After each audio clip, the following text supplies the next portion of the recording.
Assalamualaikum warahmatullahi wabarakatuh. Perkenalkan, nama saya Resi Bella Relitasari. Saya dari Prodi PAI kelas 4H. Baiklah, di sini saya akan membuat video, yaitu video UTS dengan Ibu Desi. Mata kuliah pertama yaitu jelaskan perbedaan antara evaluasi, penilaian, pengukuran, dan tes. Baiklah, di sini saya akan menjawab. Evaluasi merupakan tolak ukur dan penilaian dari penilaian kemampuan peserta didik dalam proses belajar. Sedangkan pengukuran adalah gambaran mengenai sesuatu dalam bentuk angka yang menunjukkan suatu kemajuan atau progres. Sedangkan penilaian adalah suatu proses untuk mengambil keputusan dengan menggunakan informasi yang diperoleh melalui pengukuran hasil belajar yang baik yang menggunakan tes maupun non-tes yang bersifat kualitatif. Sedangkan tes merupakan sekumpulan pertanyaan yang harus dijawab atau sekumpulan tugas yang harus dikerjakan oleh seseorang untuk mengetahui atau mengungkapkan sejauh mana penguasaannya terhadap suatu bahan kajian. Baiklah, soal selanjutnya yaitu jelaskan hakikat evaluasi program pembelajaran. Pada hakikatnya, evaluasi pembelajaran adalah proses pengukuran dan penilaian terhadap suatu pembelajaran, di mana seorang pendidik mengukur atau menilai peserta didik dengan menggunakan alat tes dan evaluasi. Hakikat program pembelajaran juga diartikan sebagai proses yang sistematis dan berkelanjutan untuk mengumpulkan, mendeskripsikan, menginterpretasikan, dan mengajikan informasi tentang implementasi rancangan program pembelajaran. Soal yang selanjutnya yaitu jelaskan perbedaan antara evaluasi program pembelajaran dan penilaian hasil belajar. Nah, evaluasi pembelajaran adalah evaluasi yang mencakup terhadap tujuan pembelajaran, isi program pembelajaran, strategi belajar mengajar, aspek-aspek pembelajaran, dan lain-lain. Sedangkan penilaian hasil belajar adalah pengumpulan informasi atau data atau pencapaian peserta didik dalam belajar, baik dalam aspek pengetahuan, keterampilan, baik dilakukan secara terperinci, sistematis, dalam bentuk penilaian akhir dan ujian sekolah atau madrasah. Baiklah, soal yang selanjutnya yaitu jelaskan kegunaan evaluasi program pembelajaran. Kegunaannya yaitu mendapatkan sebuah pemahaman yang lebih baik dari hasil pembelajaran yang sudah terlaksana, menjadikan salah satu keputusan tentang pelaksanaan maupun hasil pembelajaran, dan memberikan kualitas yang bagus bagi proses pembelajaran ke depannya. Baiklah, soal yang kelima yaitu jelaskan objek atau sasaran evaluasi program pembelajaran. Segala adalah segala sesuatu yang berhubungan dengan kegiatan atau proses pendidikan yang dijadikan pusat pengamatan karena penilai, evaluator, ingin mendapatkan informasi tentang kegiatan atau proses pendidikan. Soal yang nomor 6 yaitu jelaskan pengertian hasil belajar. Pengertian hasil belajar adalah kemampuan yang diperoleh siswa melalui kegiatan belajar. Dalam pengertian lain, hasil belajar adalah pola-pola perbuatan, nilai-nilai pengertian, sikap-sikap apresiasi, dan keterampilan dan hasil belajar adalah kompetensi atau kemampuan tertentu yang dicapai oleh siswa setelah mengikuti proses belajar, mengajar, dan meliputi keterampilan kognitif, afektif, maupun psikomotor. Soal yang nomor 7 yaitu jelaskan pengertian penilaian. Nah, pengertian penilaian adalah proses pengumpulan data atau informasi yang digunakan untuk mengukur ketercapaian suatu tujuan. Proses penilaian mencakup sejumlah bukti-bukti yang menunjukkan pencapaian hasil belajar peserta didik. Penilaian ini dilaksanakan secara terpadu dengan kegiatan pembelajaran, sehingga penilaian dilaksanakan secara terpadu dengan kegiatan pembelajaran sehingga disebut penilaian berbasis kelas atau PBK. Nah, PBK dilakukan dengan berbagai cara seperti pengumpulan kerja peserta didik, portofolio, hasil kerja, hasil karya, produk. Nah, dalam pembelajaran, penilaian adalah cara yang digunakan oleh peserta didik dalam mengukur kemampuan peserta didik dalam mencapai tujuan pembelajaran. Yang digunakan penilaian hasil belajar peserta didik dikelompokkan menjadi 3 ranah, yaitu kognitif, afektif, dan psikomotorik. Baiklah, soal yang nomor ke-8 yaitu jelaskan fungsi penilaian dalam pendidikan. Nah, fungsi penilaian dalam pendidikan adalah meningkatkan kemampuan peserta didik dalam proses belajar dan juga untuk mengetahui informasi secara keseluruhan, baik hasil maupun proses pembelajaran, dan untuk memantau perkembangan belajar yang dicapai oleh peserta didik. Baiklah, soal yang selanjutnya yaitu jelaskan mengapa pentingnya penilaian hasil belajar.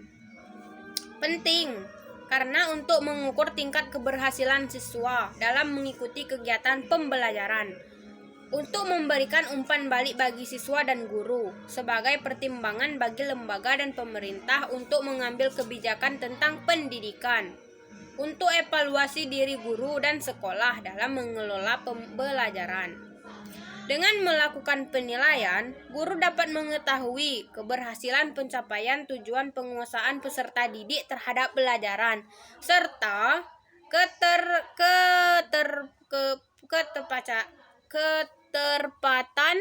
keefektifan metode mengajar. Baiklah, soal yang nomor 10 yaitu jelaskan ciri-ciri penilaian dalam pendidikan. Nah, ciri-ciri penilaian dalam pendidikan antara lainnya ada ciri pertama yaitu bahwa penilaian dilakukan secara tidak langsung. Dalam contoh ini akan mengukur kepandaian melalui pengukuran kemampuan menyelesaikan soal-soal. Nah, ciri kedua dari penilaian pendidikan yaitu penggunaan ukuran kuantitatif. Penilaian pendidikan bersifat kuantitatif, artinya menggunakan simbol bilangan sebagai hasil pertama pengukuran. Setelah itu, lalu diinterpretasikan ke bentuk kualitatif. Ciri ketiga yaitu bahwa penilaian pendidikan menggunakan unit-unit atau satuan-satuan yang tetap, karena IQ 105 termasuk anak normal. Anak lain yang hasil pengukuran IQ-nya 80 menurut unit termasuk anak dungu. Ciri keempat adalah bersifat relatif, artinya tidak sama atau tidak selalu tetap dari satu waktu ke waktu yang lain. Baiklah, soal yang nomor 11 yaitu jelaskan bentuk-bentuk hasil belajar. Jelaskan bentuk-bentuk hasil belajar.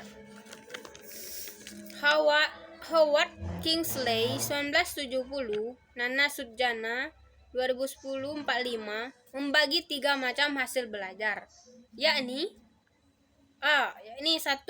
Keterampilan dan kebiasaan.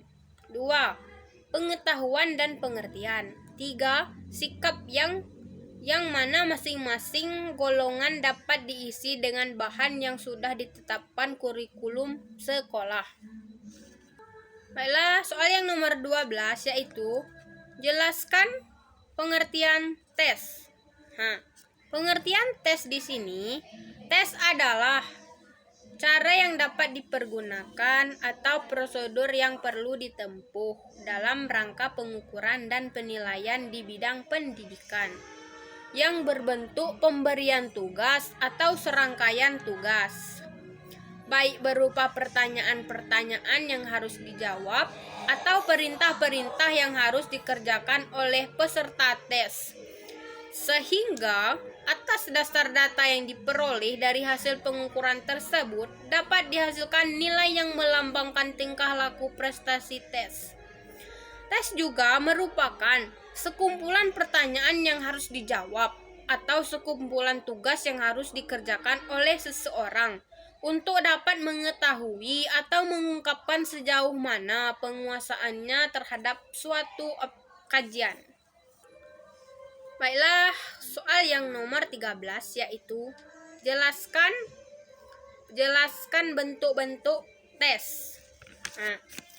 Bentuk-bentuk tes ada 2. Bentuk tes yang digunakan di lembaga pendidikan dapat kita kategorikan menjadi 2, yaitu tes objektif dan tes subjektif. Tes objektif memberi pengertian bahwa siapa saja yang memeriksa lembaran jawaban tes akan menghasilkan skor yang sama. Skor tes lembaran jawaban tes akan menghasilkan skor yang sama dan ditentukan oleh jawaban yang diberikan oleh peserta tes. Sedangkan tes subjektif adalah tes yang penskornya dipengaruhi oleh pemberi skor yang berlainan. Dengan kata lain, dapat dikatakan bahwa tes objektif adalah tes yang penskornya bersifat objektif. Baiklah, soal yang selanjutnya yaitu soal nomor 15. Jelaskan kelebihan dan kekurangan dari tes objektif. Nah, kelebihan tes objektif adalah lebih representatif, mewakili isi luas bahan, lebih mudah dan cepat cara memeriksanya. Pemeriksaannya dapat diserahkan orang lain. Dalam memeriksa maupun penskoran, tidak ada unsur subjektif yang mempengaruhi baik dari segi guru maupun siswa. Kekurangan tes objektif membutuhkan persiapan yang lebih sulit daripada tes esai karena butir soal atau item tesnya banyak. Butir-butir soal cenderung hanya mengungkap ingatan. Banyak kesempatan bagi siswa untuk spekulasi atau untung-untungan dalam menjawab soal tersebut, soal tes. Kerjasama antar siswa pada waktu mengerjakan soal tes lebih terbuka.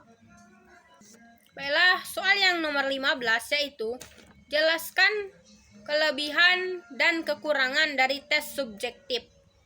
Kelebihan tes subjektif mudah dipersiapkan dan disusun, tidak memberi banyak kesempatan untuk berspekulasi, mendorong peserta didik untuk berani mengemukakan pendapat, memberi kesempatan kepada peserta didik untuk mengutarakan maksudnya dengan gaya bahasa dan caranya sendiri. Kekurangan tes subjektif: kadar validitas dan rehabilitas rendah, kurang representatif dalam hal mewakili seluruh skop bahan pelajaran. Cara memeriksanya banyak dipengaruhi oleh unsur subjektif. Pemeriksaannya lebih sulit. Baiklah, soal yang ke-16 yaitu jelaskan langkah-langkah pengembangan tes. Ada 9 langkah untuk mengembangkan tes. Yang pertama yaitu menyusun spesifikasi tes, menulis soal tes, menelaah soal tes, melakukan uji coba tes, menganalisis butir soal tes, memperbaiki tes, merakit tes, melaksanakan tes, dan menafsirkan hasil tes. Baiklah, soal yang ke nomor 17 yaitu jelaskan karakteristik tes yang baik. Yang pertama, karakteristik tes yang baik. Yang pertama yaitu ada validitas. Nah, validitas ini adalah alat yang dapat mengukur dengan tepat. Tes sebagai salah satu alat ukur hasil belajar. Dapat dikatakan valid apabila tes itu dapat tepat mengukur hasil tes belajar yang hendak diukur. Yang kedua yaitu ada rehabilitas. Nah, kata rehabilitas berasal dari bahasa Inggris, yaitu reliability yang berarti dapat dipercaya. Begitu pula dengan tes-tes tersebut dapat dikatakan dipercaya jika memberikan hasil yang konsisten apabila diteskan berkali-kali.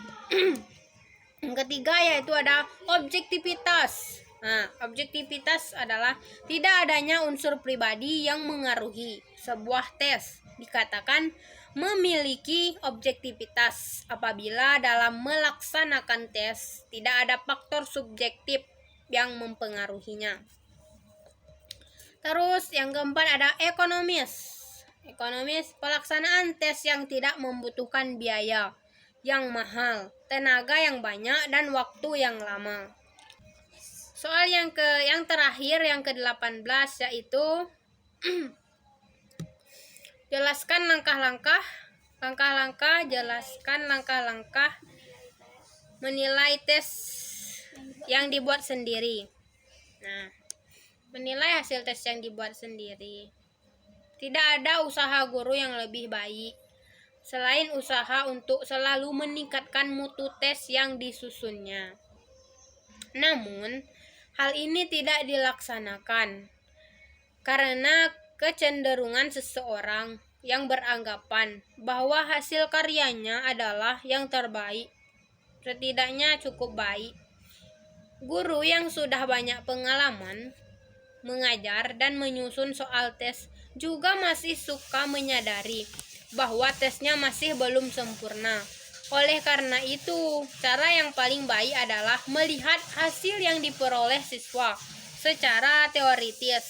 Siswa dalam suatu kelas merupakan populasi kelompok yang secara teoritis siswa dalam suatu kelas merupakan populasi kelompok yang keadaannya heterogen. Ada beberapa cara untuk menilai tes yaitu meneliti secara jujur soal-soal yang sudah disusun,